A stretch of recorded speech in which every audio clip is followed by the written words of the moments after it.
Hello and welcome to the Alexandra Wenman show. Today I'm going to be kicking off a series about a topic that is very dear to my heart, and it's something that has always coloured my life, my work, and I would love to share it with you. It's a little bit, I suppose, going back to basics for me. I work as a healer, I work as a channel, a multidimensional communicator. I work with many different light beings. I have written a thing on my website, a little intro on my website about me, and in that introduction I talk about how I see everything as consciousness, or everything as having consciousness. And even as a little girl, I seem to have this ability to telepathically speak to anything from trees to rocks to animals to plants to insects. But I also had this ability, which I still have, to kind of see into the space between things. So we have a physical reality. We know that our bodies are physical. We have physical things. And I suppose for eons, humanity has believed that is all there is, that the physical world is all there is. But not in my experience. I've started to remember many of my past lives. I now know that the reason I have this ability to see the space between things and to see and communicate with other consciousnesses is because I have trained in this through this lifetime, but also through many of my past lives. I've been a druid, I've been a shaman, I've been a witch, I've been I've even had lifetimes on many other planets. There's actually an interview at the beginning of the Alexandra Wenman show, the very first video, in which I talk about my experience with angels and other beings. So if you want to head there, you can hear more about my story. But this video is about you. And in this video, I want to specifically talk about angels, and I want to introduce you to the angels. Many of you probably already have your own connection with them, and it's something that it's a very popular topic at the moment. I know that it's very out there, it's very spoken about. There's many angel teachers out there. You have Doreen Virtue, Diana Cooper, you have Kyle Gray, you have Lorna Byrne, and my dear friend Jackie Newcomb. Many different angel teachers out there, but this is because we're now reaching a time on this planet where the angels are making themselves known. They're really making us aware of their existence. But I want to kind of talk to you a little bit about my perspective of angels and how I see them and kind of what they are, because as many people are already aware, they are beings of pure divine love and light. So from a human perspective, an angel is like a guardian. We each have guardian angels. Yes, you can have more than one. And there's many different hierarchies of angels. This is not to say that there's a pecking order. It's merely just that they work at different vibrational levels. And I work predominantly with the archangels, which are sort of the heads of each of those hierarchies. And archangels are pretty potent, pretty amazing beings. But I want to look at a different perspective on angels today, and that is angels as aspects of ourselves. To me, there's no separation between us and an angel. And I suppose when I look at it in very simple terms, every single person on this planet is part of that divine oneness that is God, that is source, that is creator energy. There's no separation. We each hold that divine spark. Initially, you have the one unified consciousness that is creator, that is the first or the infinite beingness of the creator energy. And that creator energy has filtered down and separated out to create many different dimensions and realms of consciousness. And you get what we have here, human beings having a physical experience. We are not separate from God. We are just one aspect. Each of us is one aspect of God having a physical experience. So in those times when you are, I guess this is a simple way of looking at it, in those times when you are observing your thoughts or observing yourself, who is it that's observing you? There's like a higher self, there's a higher mind that is observing you as the human in any given time. Sit with it and practice and see, like, who's looking at you? Who is the you that is observing you? This is like, there's so much to this. There's so many different levels and layers to our infiniteness. So have a play with it and see what you can come up with. But from that perspective, in that we are all part of that one godness, that unified consciousness. There is nothing that could be outside of you. So every single thing in your reality is part of you and is part of your experience. And in many ways, in fact, in every way, you are creating your reality. But what I love about that is that these angels, these beautiful beings of light, are not separate from us. They are actually a part of us. They are part of that oneness of the Creator as well. And in my work with the angels, one of the things that I know about them and that I teach about them is that they don't have free will as human beings do. You know, we have the ability to make decisions, we have choices, we're offered, you know, many different pathways in this physical experience that we call earthly experience.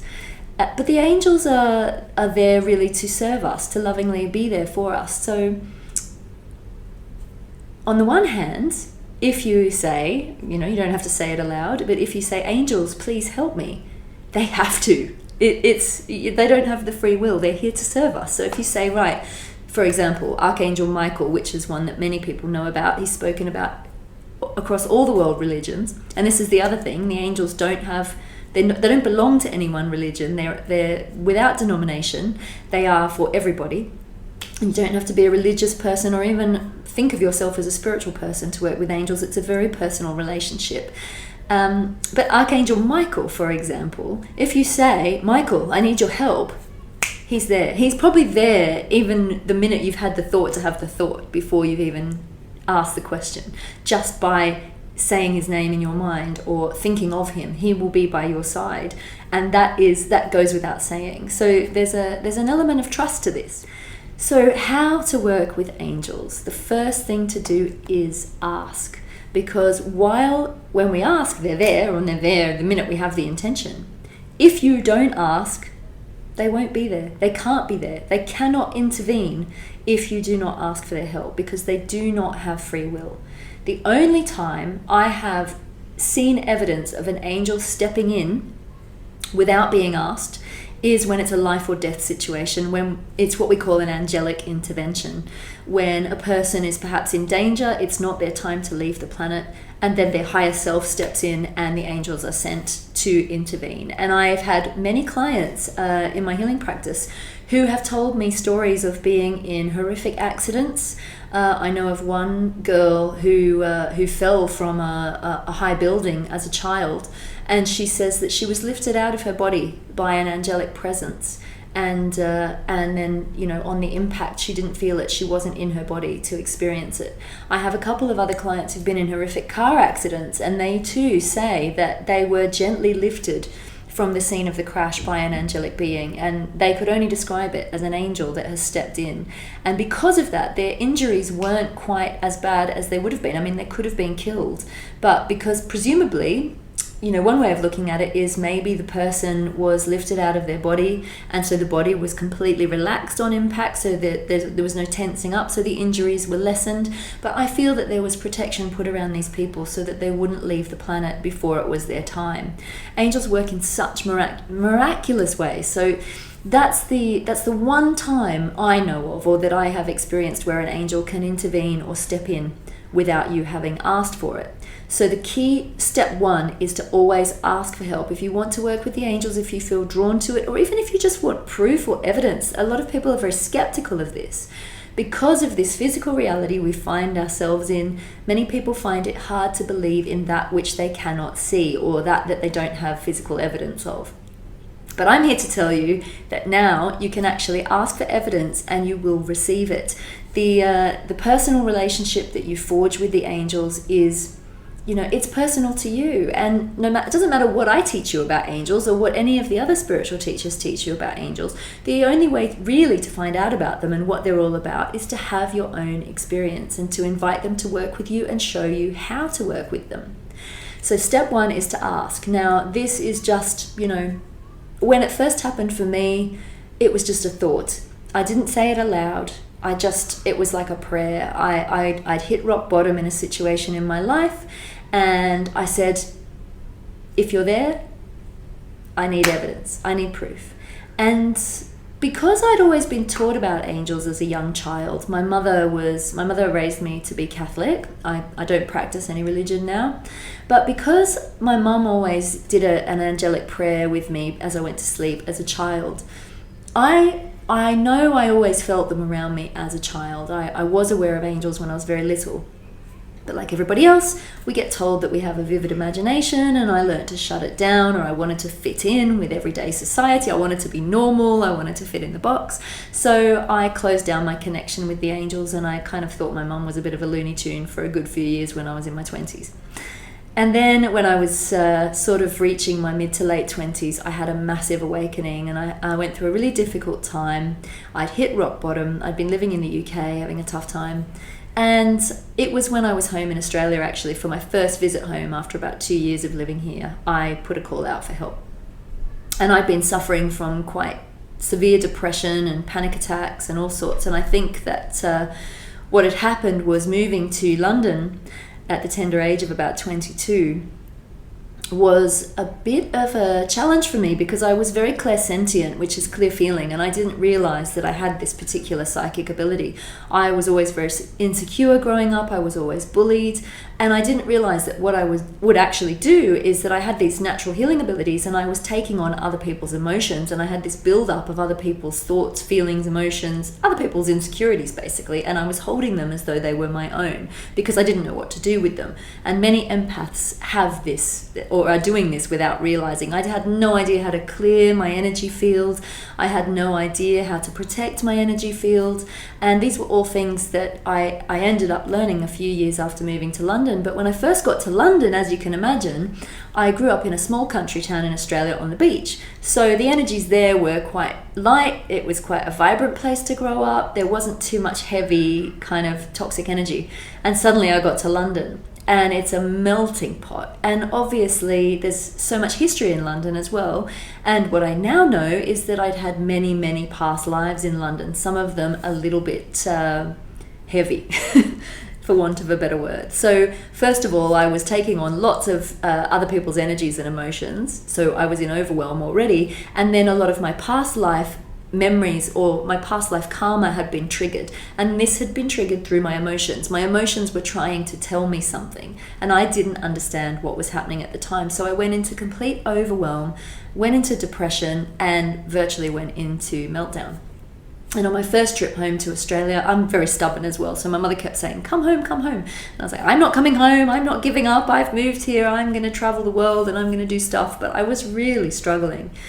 And on that first trip home, my mum, who I'd sort of been rolling my eyes at for years talking about the angels, she said, well, have you asked your angels for help with this? And at that point, I think I'd hit such rock bottom that something in my brain just sort of went click. And I went, do you know what? I just thought to myself, well, what have I got to lose? I'm just going to ask. So I just put the thought out there. I just thought in that instant, if you are there, if there is anyone there, if you are real, show me. I need proof. I can't just go on the word of my mother. I did have a subtle memory from childhood of feeling that there was some kind of protector around me, but I wasn't sure if that was a spirit guide or what it was. I just had a feeling that I was always protected. But in the moment that I put the call out specifically to the angels, I was like, if angels exist, I need proof. I need evidence. And that very day, I started to see the word angel everywhere.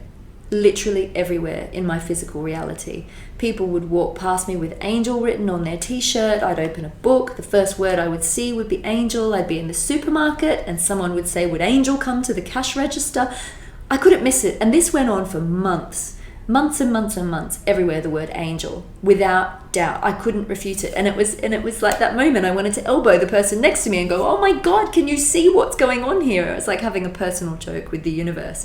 And it was extraordinary. It was the first tangible physical evidence. Well, I with my physical eyes, I was being given a message from the angels. The day after I put the call out, I was with my ex-boyfriend in Australia, And we drove to this beautiful watering hole called the Promised Land, just outside of Coffs Harbour, where I grew up. And it's like a freshwater swimming hole, and there are rapids and like ropes to swing on. It's this really beautiful nature place. And there is actually a nature reserve there. We drove up in the car and we parked the car, and right in front of where we parked the car was this sign, and it said Archangel Gabriel something reserve. And the very name of the place was Archangel Gabriel. You know, years later, I was going through another really difficult time. I'd lost my job, and I was walking home from work, and I was on the edge of tears. You know, when you're in a really bad state, you can't seem to lift your mood. And I decided to walk home rather than get public transport, and I put my iPod on. And I've got loads of stuff on my iPod. I don't know, there's compilations. I don't know half the songs on my iPod. Usually I skip through what I don't know and I just listen to the songs that I like. But I tend to be one of these people that's a bit of a hoarder of like music and digital stuff. Never know what's on there. I'm a Libran. We are chaos. Organized chaos, I call it.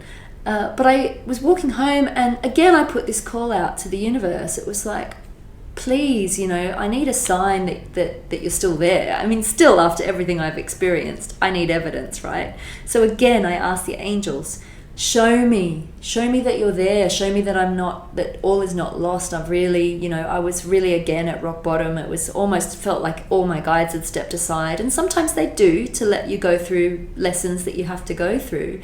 But this one particular day, I was really, really on my knees. I was really desperate.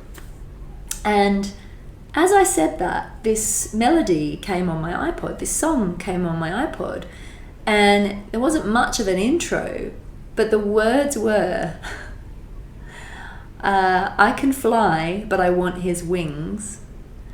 I can shine even in the darkness, but I crave the light that he brings, my angel Gabriel. And it was this song by a band called Lamb, and it was called Angel Gabriel.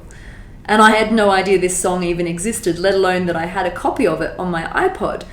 And I was walking down the street in floods of tears, but they were happy tears, because again, here was my evidence that the angels were with me and that Archangel Gabriel had heard my call and had stepped in. And it actually makes me well up a little bit thinking about it now. I feel quite emotional.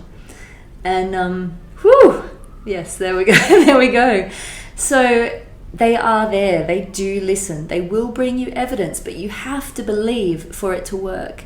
If you close down your mind, if you don't want to believe that there's anything else out there, then for you there won't be.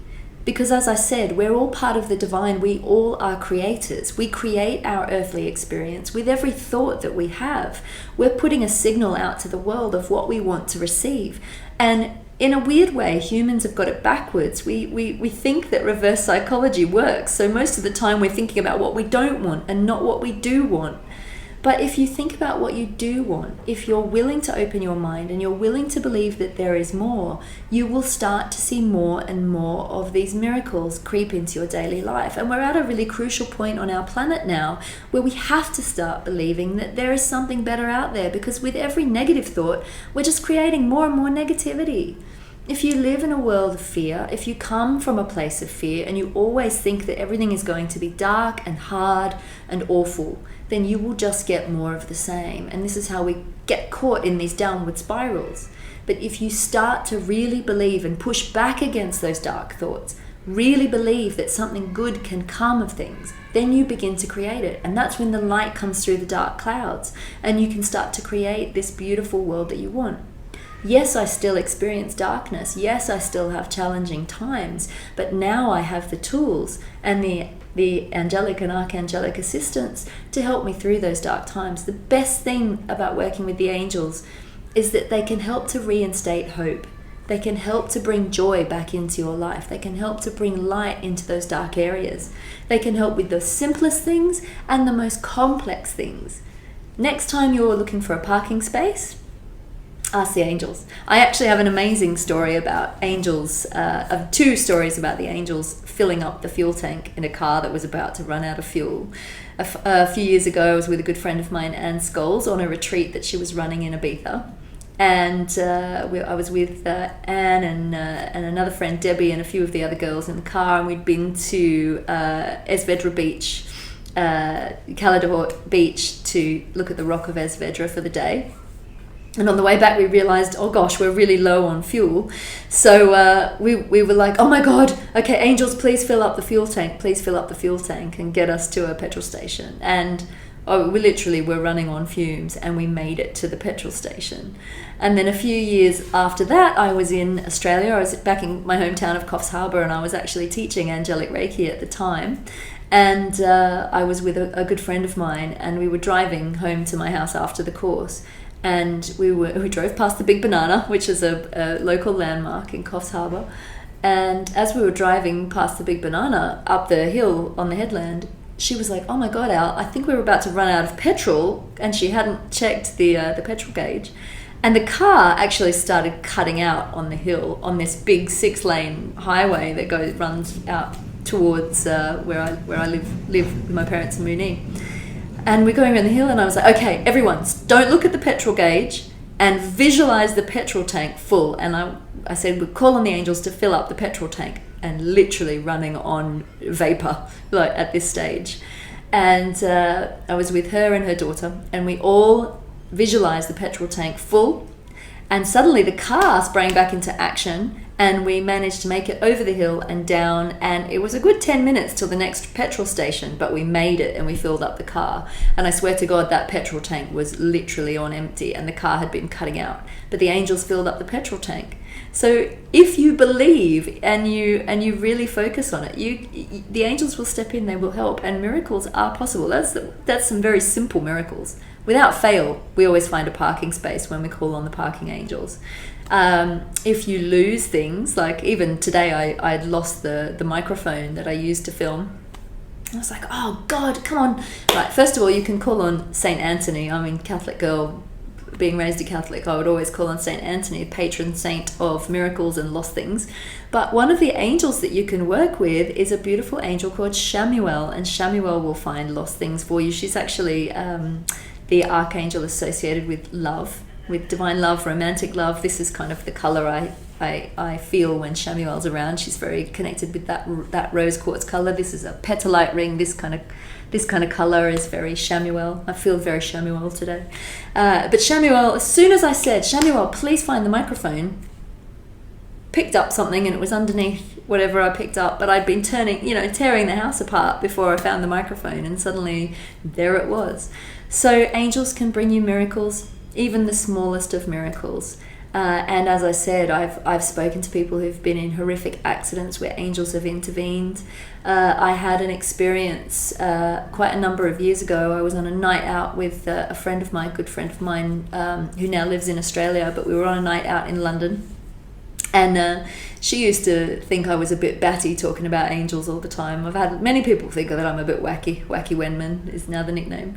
But on this particular night, even she couldn't refute that there was some kind of intervention. We'd been out late. She was over visiting from Australia. We went out drinking and dancing, and on our way home, we got into a bit of a dodgy minicab, but we were wanting to go to another club. It was very wee hours of the morning.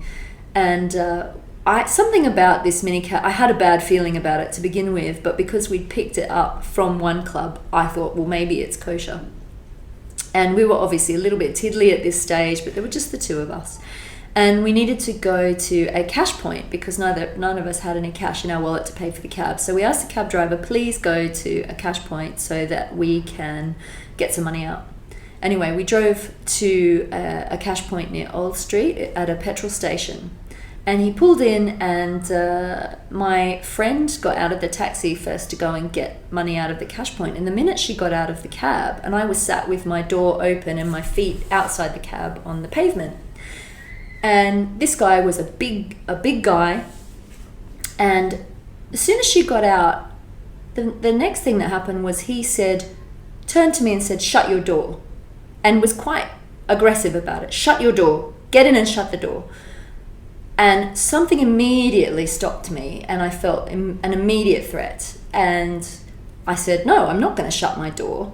And I had my feet still outside of the taxi.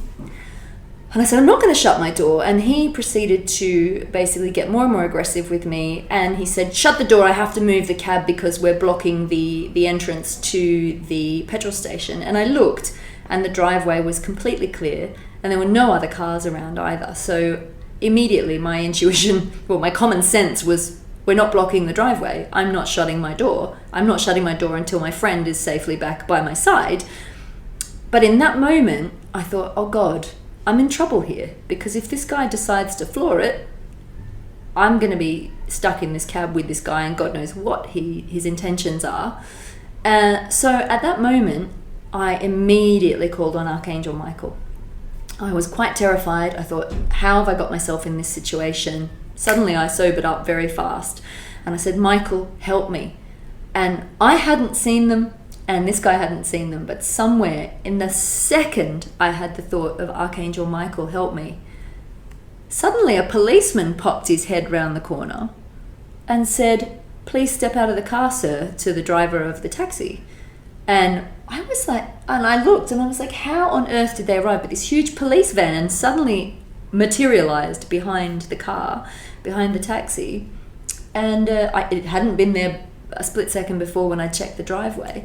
And they pulled the taxi driver out of the cab. They couldn't charge him with anything, but it was like this, it was totally like being rescued. It happened the split second I asked for Michael's help. And he is the patron angel of police as well. So it was like this policeman arrived. It turned out the policeman was Australian as well. He was originally from Perth, but had a British passport, so was living in London.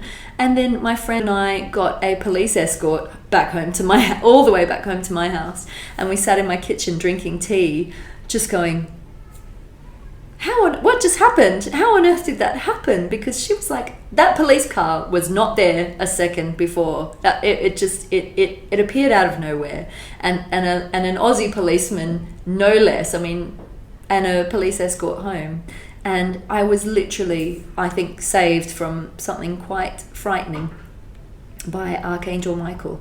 So anything at all the angels can help you with, all you need to do is ask, and that is, that's what I'm going to say. Because you are divine, and because angels are aspects of you, here's a way of looking at it. If you took the consciousness of what we call the divine, or God, or creator, or source, or the infinite, and if you were to see it as a crystal, a huge crystal, and if you were to shine light through that crystal and it would fractal into all the different colors of the rainbow, or if that crystal had all different facets, though the angels to me are like all the facets of that crystal.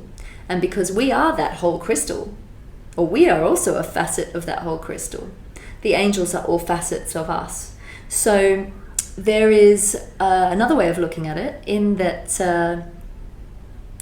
I know there's actually a guy called Dan Winter on YouTube, which I've spoken about this before, who talks about the angels being aspects of us, and he teaches about the phonetics of the Hebrew language and how each angel's name means something different. So for example, Michael or Mikael means God protects, or God is my safety.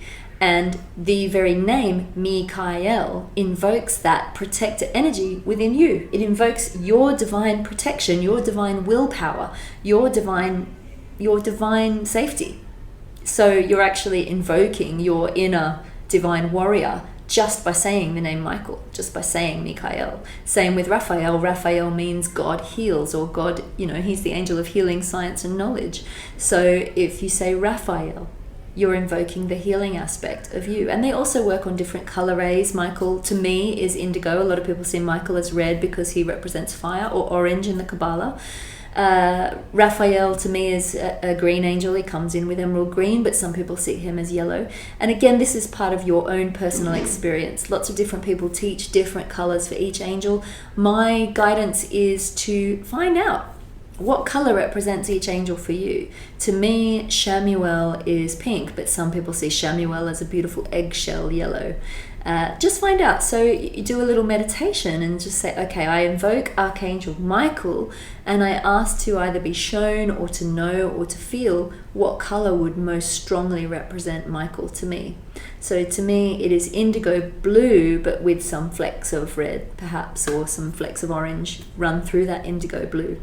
But you can work with the color, or you can work with the angel. If you want to do a very quick cleansing and and protection with Archangel Michael. I'm going to post another video about how to work with Archangel Michael shortly, and how to work with some of the other archangels that I am familiar with. It's something that I call Archangel Alchemy, and I'm actually working on a book of Archangel Alchemy. I used to write a column for a magazine about Archangel Alchemy, so I'm going to be creating a book and perhaps an oracle deck associated with this so that I can share that with you. If you go on my website, you can actually download each of the individual Archangel Alchemy lessons, and there's a free one there that you can download. It's also, there's each little lesson, it's about, I think I've put it as about £10, and you can download it. There's a little meditation and a way to work with the angels yourself as well.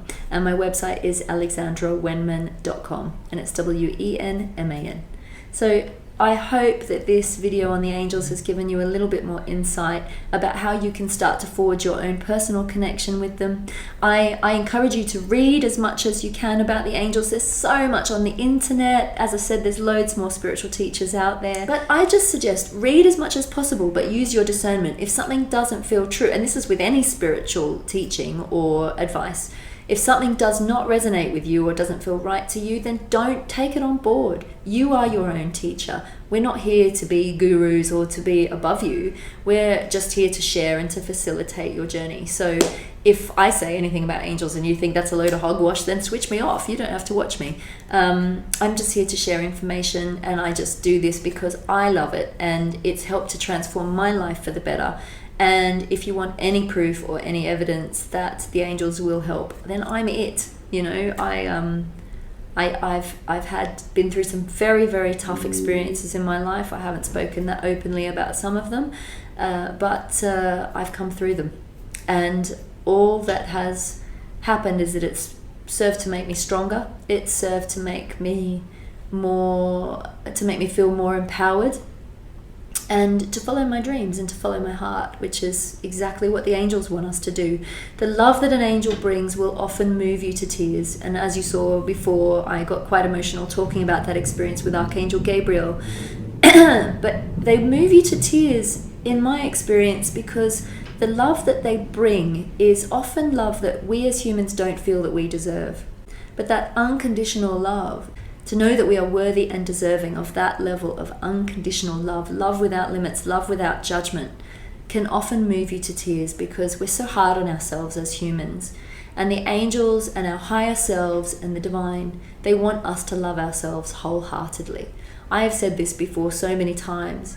If every human being loved themselves without abandon, if we didn't judge ourselves, then we would have no need to judge others, we would have no need to attack or defend, and the world would be completely healed. So healing the planet starts with healing you, and the angels are here to assist in whatever way they can. So I invite you to invite the angels into your life, to invite them into your reality, to work with them every day. And as I said, you don't have to tell anyone. No one need know. It can be a secret relationship with the angels. Obviously be very discerning. I know angel healers who work in the banking industry and all sorts. So if you need to be undercover, be undercover. Anyway, so with so much angelic love and